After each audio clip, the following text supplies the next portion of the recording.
सभी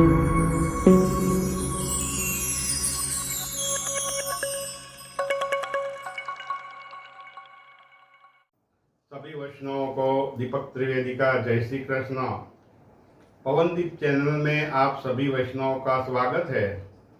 इस सावन मास में कृष्ण पक्ष में पड़ने वाली जो अष्टमी है, जिसे हम कृष्ण जन्माष्टमी बोलते हैं, खास करके इस अष्टमी के दिन भगवान कृष्ण का प्रागट्य हुआ था। और एक सबसे बड़ी बात यह है कि कृष्ण जन्म में जिस दिन भागवत के अनुसार भगवान कृष्ण का जन्म हुआ था, उसी दिन बुधवार था। और इस साल भी कृष्ण जन्म का बुधवार आ रहा है, इसलिए इस अष्टमी का मातम बहुत बड़ा है। दूसरी चीज यह है कि इस अष्टमी के दिन जो भी भगवान का कोई भी व्रत करेगा, तो खास करके इस वर्ष का महिमा इतना बड़ा है। हम लोग साल में एकादशी हर वक्त करते हैं, लेकिन इस बार जन्माष्टमी का व्रत रहने से करोड़ों एकादशी का पुण्य की प्राप्ति हो रही है। साल में हम एकादशी तो 24 करते हैं, लेकिन इस साल जो अष्टमी का व्रत पड़ रहा है, आप सभी वैष्णव लोग जो अष्टमी का व्रत करेंगे, तो आपको करोड़ों एकादशी का फल की प्राप्ति होगी। विधि विधान अनुसार हम लोग अष्टमी का व्रत करते हैं। खास करके भगवान का ये व्रत है, इसमें पूजा पाठ और भगवान के प्रागट्य का बड़ा महिमा है। इस अष्टमी के दिन सुबह ब्रह्म मुहूर्त में उठकर हम लोग यमुना जी में स्नान करते हैं, ऐसा हृदय में भाव पड़ाना है। खास करके ब्रह्म मुहूर्त में स्नान करके भगवान कृष्ण का पीले वस्त्रों में हम तिल लगा के स्थापन कर सकते हैं। पीला वस्त्र खास करके रेशमी होना चाहिए, जिसलिए भगवान कृष्ण है जो बाल अवस्था में आ रहे हैं, तो उसको पीले वस्त्र में जो रेशमी वस्त्र होता है, जो नाजुक है, इसलिए भगवान भी नाजुक है, इसमें आप उसका चौकी लगा के स्थापन कीजिए। भगवान की प्रतिमा भी लगा सकते हैं बाल गोपाल की। और आपके घर में नन्हा सा लाला हो, जो कोई पूजा पाठ करता हो, तो नन्हे से लाले की भी स्थापना कर सकते हैं। और भगवान को खास करके इस दिन आप क्या चढ़ा सकते हैं कि भगवान को मिश्री खूब प्रिय है, माखन खूब प्रिय है, और इसके अलावा फल फ्रूट आदि ऋतु अनुसार आप लगा सकते हैं।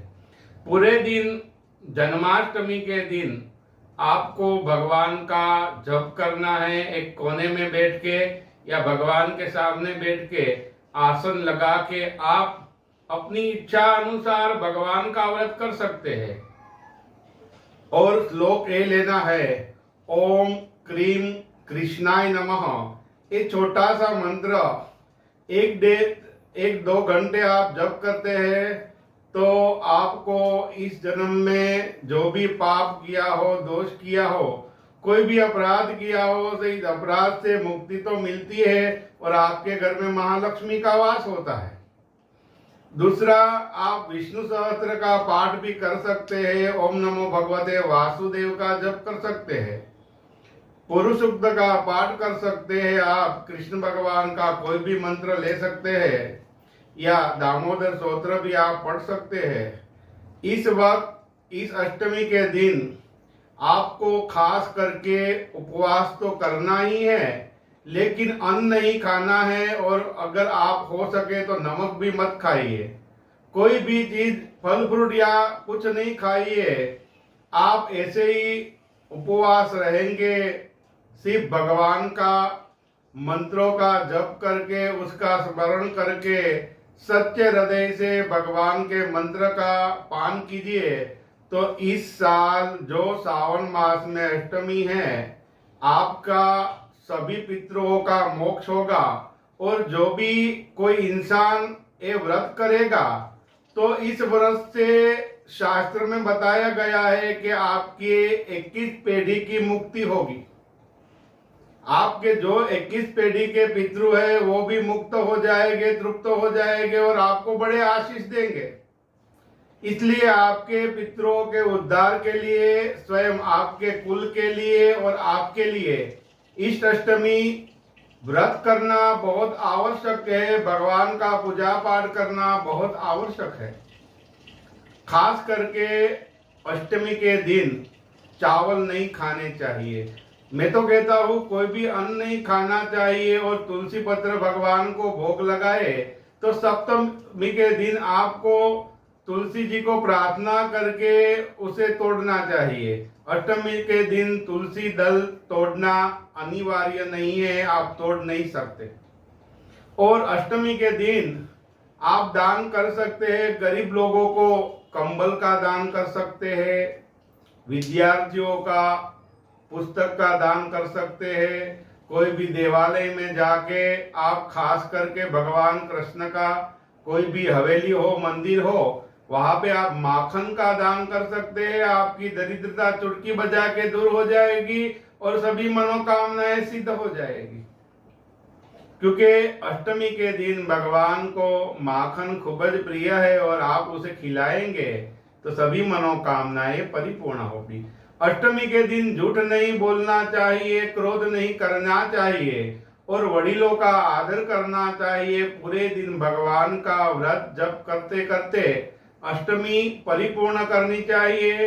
रात के वक्त भगवान का जब प्रागट्य होता है 12 बजे के बाद, दूध और केसर से लाला को नहलाना चाहिए, उसका अभिषेक करना चाहिए। नए वस्त्र आभूषण आप भगवान को लगाइए, बाद में उसे भोग लगाइए और नन्हे लला का स्वरूप का आपको जप करना है।